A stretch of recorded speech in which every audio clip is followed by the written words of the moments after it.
Hello guys! Hello Aries! Welcome dito sa aking channel, Kapalaran 888. Welcome guys! Alamin natin ang kapalaran mo for the third week of March 2026. Okay, so this is for Aries. Okay Aries, first card mo dito is number 21, which is number 3. A blessing to bring prosperity. So there's a balance. There's a balance, there's a celebration. So, ang daming ganap sa linggong ito. Makikita mo dito Aries, sinasabi na maraming selebrasyon na magaganap this week. So, this is your birthday season. So, March 23, 24, 25, 26, 27, 28, 29. So, pwedeng magba-birthday ka. So, there's an Aries na magbe-birthday. So, posibleng, yun na nga, pwedeng magbe-birthday ka. There's a celebration, di ba? Pwede din na makakatanggap ka ng blessing, ng regalo. Or posibleng makakatanggap ka ng mga happy birthday messages, parang ganun. So, nakikita ko sa'yo dito na masaya ka sa linggong ito. There's a parang like family celebration, graduation, induction, birthday celebration, homecoming, parang ganon, reunion. So, maraming rason para mag-celebrate ka sa linggong yan. Alright. Let's check. Aries.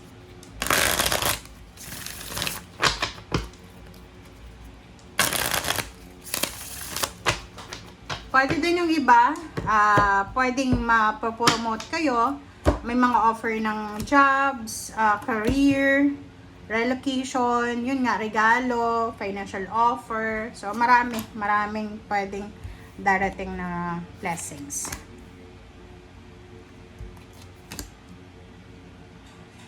Okay, tingnan nyo. Sa ilalim natin, there's a zero the full. Wow! So, ang ganda. Kasi Aries, sinasabi ng bara sa'yo, there's an opportunity of new beginnings. So, pwedeng yung iba, pwedeng nag-resign ka sa trabaho mo, and there's a possibility na may mga bagong job offer. Meron din ditong new relationship na posibleng mag-blossom, or there's a like reconciliation, there's ex, like yung ex mo ay posibleng mag-message sa'yo. There's a new place of work, new person, maraming bago dito. Okay? Okay, so dito naman sa Empress, kung babae ka na Aries, there's a pregnancy, new job, new career, new message, new information, new source of success, new source of inspiration and motivation. Yung iba sa inyo dito, kahit na birthday nyo, nagtatrabaho kayo, you are focused. Nakafocus ka sa source of income mo, or kailangan nyo this week na mag-double time.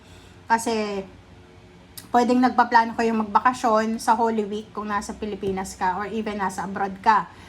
And yun, this one is a confirmation. Talagang sobrang masaya ka. You're super happy. You're super celebratory talaga. Na ang saya-saya mo kasi marami kang nasi-celebrate ngayong linggong ito. Another is there's a 2 of swords and then 7 of cups. Sinasabi ng baraha sa linggong ito, since yung focus ng baraha mo, okay, makinig ka, Aries. Ang focus ng baraha mo ngayon is happiness, celebration. Puro kaligayahan.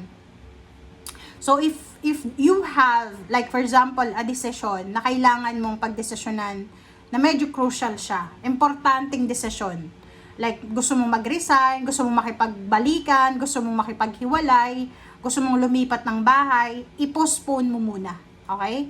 Kasi yung linggong ito ay hindi siya, basta patapusin mo muna yung March. Okay?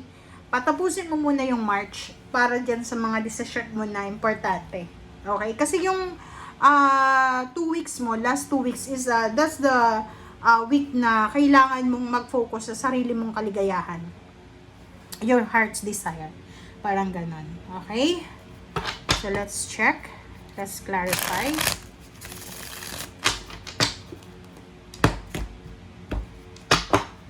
Okay. The Empress. 7 of Pentacles. 8 of... Wow. Page of Wands, Four of Cups, and Page of Pentacles. Sa ilalim mo ay Eight of Swords. Diba? Sabi ng baraha sa'yo dito, especially doon sa mga Aries na masyadong atat kayo sa linggong ito. Masyado kang aggressive sa decision making mo.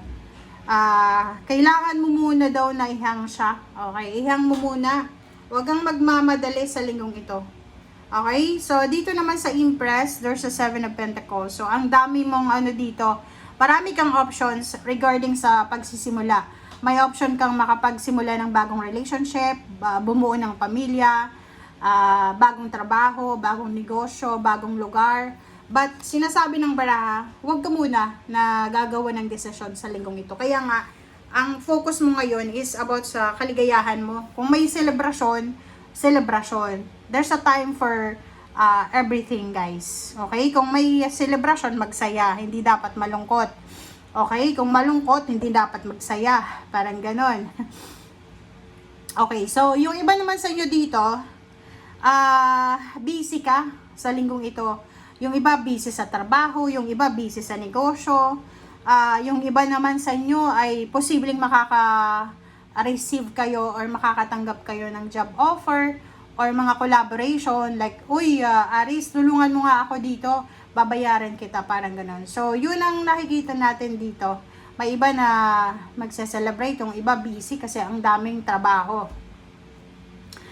Sinasabi ng baraha sa'yo dito na yung purpose ng linggong ito ay bigyan ka daw ng kaligayahan. Kung may nararamdaman kang anxiety, depression, or hindi ka makatulog, insomniatic ka, kailangan mong hanapan ng solusyon yan sa linggong ito. Kasi yung linggong ito talaga, guys, ay sinasabi ng baraha sa'yo na you need to be happy. Okay? Search for your own happiness. Okay? Hanapin natin kung saan yung maligaya. And Four of Cups sa Two of Swords, wag lang tayo maghintay, 'di ba? Like for example, kung gusto mong maging maligaya ka, hanapin mo yung kaligayahan. Wag kang kumbaga mag-aantay na may mga tao diyan sa paligid mo na paliligayahin ka kasi wala eh. Alam mo yung kaligayahan, it's a job natin 'yan. Individual job 'yan. Okay, and last message natin is Seven of Cups and Page of Pentacles. Ito, sinasabi ng baraha sa'yo dito na in the near future, okay? Sa mga susunod, like for example, by the end of 2026, sinasabi ng baraha sa'yo na you will have parang premonition about sa future mo regarding sa pera. So, makinig ka sa sinasabi ng iyong intuition, sa mga signals, synchronicities, huwag masyadong aggressive and impulsive.